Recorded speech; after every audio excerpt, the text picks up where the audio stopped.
everybody needs to give each other a break. I think we see a lot of this in politics. We see it a lot in churches. We see this a lot in fitness. Is we're all fighting over trying to help people in our own way when we're all trying to help people, right? So it's like, can we not find some common ground, because there's way more similarities than there are differences, if we could just have these conversations and talk about it. Like, vegan might work for you. Carnivore might work for this person. So we don't have to hate each other. You know, like there's no reason to No, literally, go like there. this morning, just on that point, I mean, that's, the name of the podcast, Common Denominator. Yeah. Right? And we try to find the things we have in common. Just this morning, I'm out in California last summer, and super nice guy. My kids are hanging out in the pool, and the fellow's from Saudi Arabia. He's pretty significant guy. Yeah. There, and we maintain friends, and I'm texting him today, and we're talking on WhatsApp, about the political situation, because I'm hearing recently that they may normalize relations between the U.S. and Saudi Arabia, and obviously, and that where do you think the situation with Israel? But I'm a human, he's a human. I don't do those generalities, unfortunately, and I do believe when each baby is born, we're born perfect. That's my belief. What happens is circumstances. There's circumstances and the things that they go through. So what happens? People make choices to survive, and they end up acting certain ways because of survival. That's just my belief. People a product of their environment. Product of their environment. They're just trying to survive, and then it becomes their habit and that's all they know. But I don't believe that baby that's born, that human, that day one they're bad. They make bad choices, and that's always in parenting. You talk about parenting tips. It's like, you don't tell them, oh, David, you're doing bad. No, that choice that you did right there, that's a bad choice. You're a good kid, made a bad choice. Got to fix that. And so me and him, he's, we were talking about Trump, Biden, DeSantis, things like that. We're talking about our kids and our family. He wants me to come visit him. I'm telling him to come to Miami, and I happen to be, I'm Jewish, he's Muslim, and we're friends. And I don't have any issue. I have, I'm traditional Jewish, and I have Sabbath, Friday night dinners, and I have very Orthodox Jewish, and I have people from all ranges, not Jewish at all, coming to my Shabbat dinner, right? And we're all hanging out, and I want to show my kids that, not just talk about it, right? That is super important. That, that is, if I think about the purpose, I want to try to lead by example, to try smartly to try to break those barriers, because we're put in these boxes, but those boxes don't advance us as humans. Mm-hmm. Well, I think what I would like to see is more of an examination of character rather than identity, like rather than where you come from, what your skin color is, what your religion is. All of that to me should not be the focus at all. It's everyone has a heart. Everyone has what's inside of them. Everyone has their thoughts and their feelings and their emotions and their souls, right? And their character. Like there's a quote, I'm gonna botch it right now, but it's on character. Like, show me a man's character, I'll show you his, it's something like that. But yeah, but like, right? I feel like we can be different in our beliefs, but we can't not have integrity and character and a moral compass. And so if we can operate on more of a moral compass and see the good in humanity, no matter where their perspective is coming from, right? Like, you're Jewish, I'm Christian. Okay, well, Jesus was a Jew, so we got something in common there, right? So it's like, but like in the Old Testament, there we are, we're hanging out, right? I've got That's Hebrew on my arm, so it's, but like your goodness comes from a different perspective. So does mine, but it doesn't mean that we're not both good. And that was just people told us that throughout history. And we're also not like, we're not enemies. Right. Like there's no reason for me to hate you, you hate me, or you know, like, oh, he doesn't believe in that, then I can't talk to him. And to your point, I have a lot of Muslim friends as well. And it's like, I wish that, so I had something happen to me the other day, and it just really pissed me off. Someone called me, what'd they say? You're a white Christian male meathead. Like it was a lot of, you're this.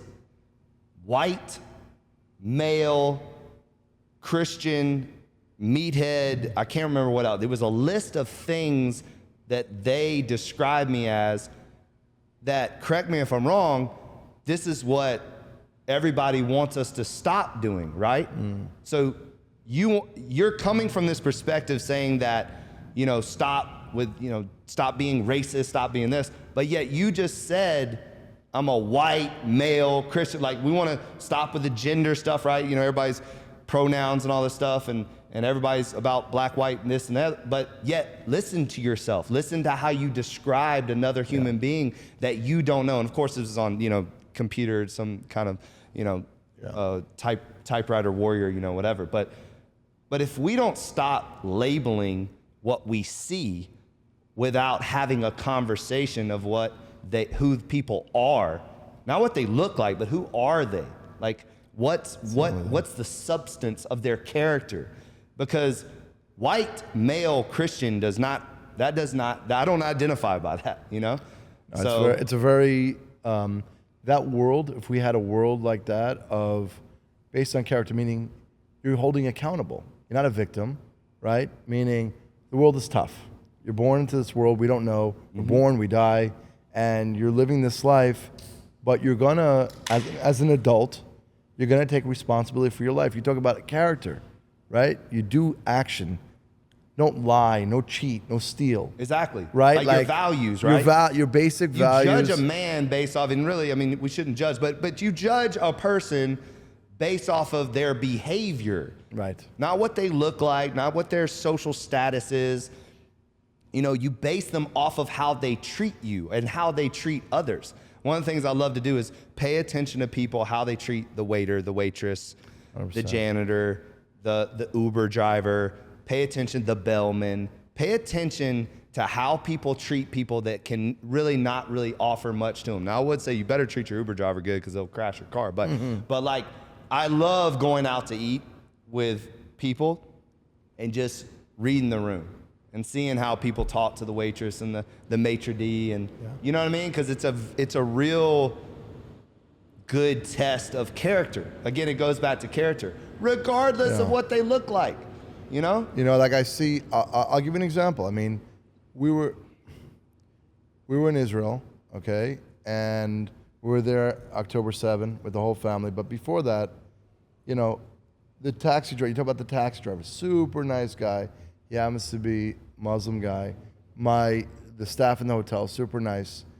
And I believe in any scenario, right? There's good action people and there's bad action people. Yep. Like I'm not a believer in like, you know, okay, it's like, okay, you know, all of the people living in Gaza, okay, they're all bad. I mean, again, for me, Jewish to say this is probably not the greatest thing to say, but I'm not a believer in that. There's women and children I believe there. It's a common sense thing to say. Right, yeah, right. Again, it goes back to say that everyone in Gaza is bad. Right. And I believe that's on not both a smart sides. statement. And what do we know? We know all wars have started because of religion. Yep. Okay. And there's the history. Like we gotta also pay attention to the history. Pay attention to history and the industrial complex, which is basically, in the end of the day, you like it or don't like it, there's humans behind everything. Money. War Money. equals in Ukraine, in Israel, whatever's going on, it's not a little bit of money. It's billions of dollars. If you ask somebody, and I know this is extreme, but if you ask somebody, you're like, okay, would you hurt somebody or kill somebody for $1 billion? I don't know what people, if they're being honest, you know, what this story, maybe you might not do. No, me, no. But We live 8 billion people in the world. And we're so lucky to live here in the US, because if you travel and you see the insanity and the craziness that goes on, right? So I believe that this issue in the Middle East is probably the hardest issue that exists, because, you know, if you don't have two people, you have this ideology, everybody's Hamas, or everybody's this way, or, you know, again, the boxes and the history that goes into it is very hard, because in the end of the day, what's actually happening is that teenagers, both on the Israeli and on the Gaza side, children are dying. Right. All I look at as a father, I'm seeing children dying, and you got to figure out a way, and that's why it's the hardest thing ever, that doesn't happen. Yep. I don't know what the answer is. No, of course. You know? Like, if we knew the answers, we probably wouldn't be sitting here, right? We'd be But helping, it's sad. But it's sad to see. But it is sad to see on college campuses now. I don't know if you're seeing that. You're seeing protests. You're seeing all those things that are happening. And I think a lot of that is. I'll be careful how I say this, but a lot of that to me is being staged too. I agree. They're actually sending people to purposely. So I'll give you an example. It just came out in the news. Is that it was either South Carolina or something. I'm not sure the school, but they showed the lineup of all the people that were arrested. None of them looked like college students. Wow. None of them. And the headline was like, you know, are these really college students? Like, it was really bizarre, like very bizarre. And it kind of reminds me of, you know, the riots in 2020 too, where it was a bunch of random they have people systems. where it was like, you know, because this is something that goes on in our world, is where they have like these people that, I mean, they had them in January 6th issue, you know, insurgents that they plant to make things crazier than they appear, you know, than they would otherwise. Right. We don't want to believe situations worse. Right. You know? We don't want to believe in conspiracy theories. I believe what is truth. I told my kids the other day, there's this side, there's that side, and then there's the truth. What happens, sensationalism is what sells, whether it's social media, regular media, right? Things that are extreme. So you believe this 1% that's doing that, or less than 1%, you believe, because that's what you see, because that's what your eye is trained to, that's regular. But there are millions and billions of people that just want to live in peace. Well, there's so many people, and you can attest to this because you have 11 kids, that they just want to support their family. Yep. They literally are, and that's a struggle. So they're literally waking up, barely getting out of bed, going to their 9 to 5, you know, trying to feed their family, put gas in their car. That's it. That's all they're trying to do. Yeah. But yet we want to make it out to like, you know, we need to protest here and do this and do that, and that's not even how most people think. Right? That's what people I speak to, one after the next. It's exactly right.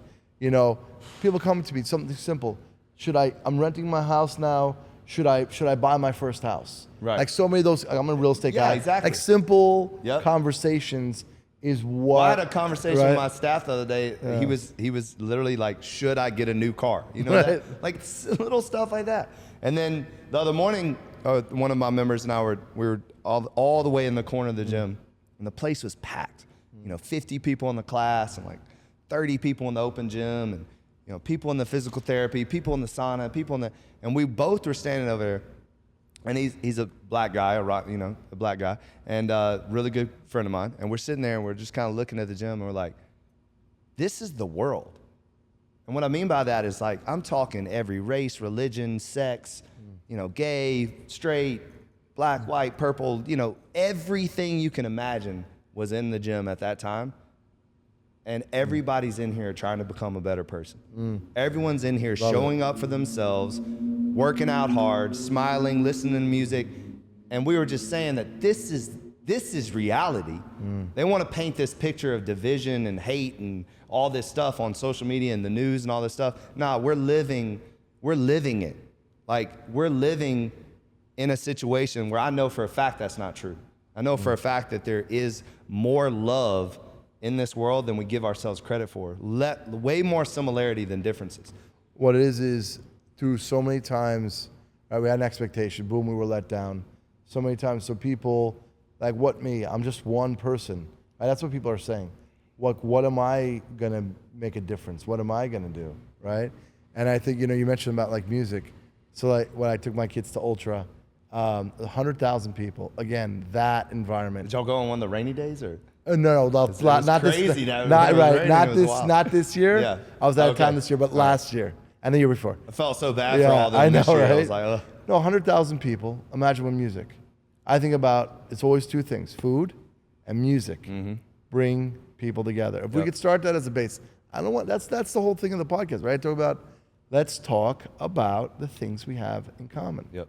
Right? Let's talk about music all day, right? Like, you can listen like Guns N' Roses, November Rain. You could be in like, who knows, Timbuktu, or Bob Marley, One Love, whatever it is, right? You sit in the middle of nowhere. You literally name like And three that's songs it. were on my playlist Right? today, And then, actually. right? That's what I'm saying. I was taking my son to school, and we were listening to The Doors, Guns N' Roses, and Bob Marley. Ironically, I swear to God. And he's like in the back seat, like smiling and jumping around. No, because listen, when a musician plays music from their soul, right? That's Well, what Bob Marley. I mean, I don't know if you saw the documentary, but it just came out. It was really good, and it was just fascinating to see the unity, to see how it brought people together, and that's what music does. Is music brings, because you talk about breaking barriers, breaking race and religion, and all that barriers. Is that music's going to bring people? And again, I think the gym community does that. I think fitness does that. We're seeing that with like CrossFit competitions, High Rocks competitions. High Rocks is huge right now, and you're seeing thousands and thousands of people coming together and competing and doing fitness together, which is, that's what we saw in the pandemic. Is that when the pandemic happened, there was a heightened sense of awareness of wellness, community. Because those were the things that were essentially taken away from us. So now people longed for, so now you're seeing way less people drinking and smoking. You're seeing people taking care of, Gen Z and millennials are really taking care of themselves. And then people our age are now looking at them and saying, well, we got to keep up with them. And me and you got to keep up with our, I know, right? 13 kids. I'm looking at my kids are my 18 and 16. They're at the gym, run around with them, man. So They're, it's funny you talk about music. I remember a story. The brothers. There was a story in the Old Testament. So the 12 tribes. So they put Joseph in the pit and they sold him down to Egypt. Right? If you remember that. And then they went down. There was a hunger. There was a famine, and the brothers went down to Egypt, and they found Joseph was like the second in command with the Pharaoh, and they had to tell Jacob, Joseph's father, right? Like, how are they going to tell?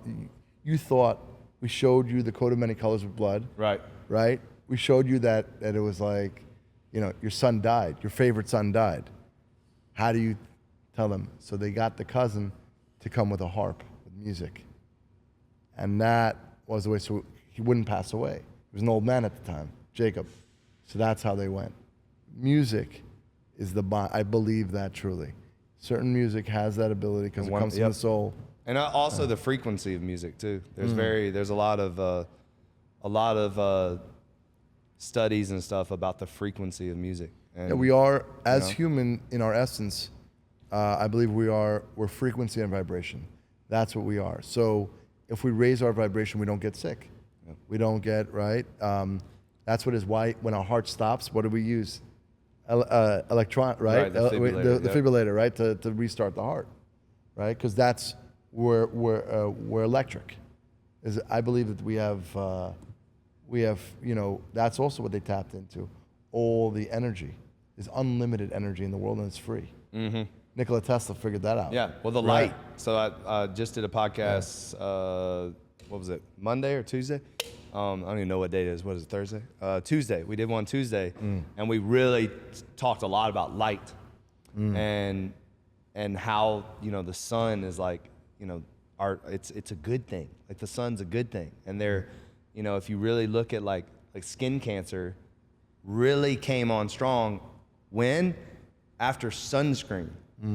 Like So there's, you know what I mean? Like, and Of we course. kind of broke that down a little bit. But, you know, a lot of times, so the difference between blue light and red light, and we're constantly on these daggum devices all day long, looking at computers, looking at phones, and that's actually harming us. Whereas, and then what do you do when you go outside? You put on sunglasses. Sunglasses actually tell your brain the wrong thing, so then your body is not getting the right sunlight that it needs. So you're actually not supposed to wear sunglasses either.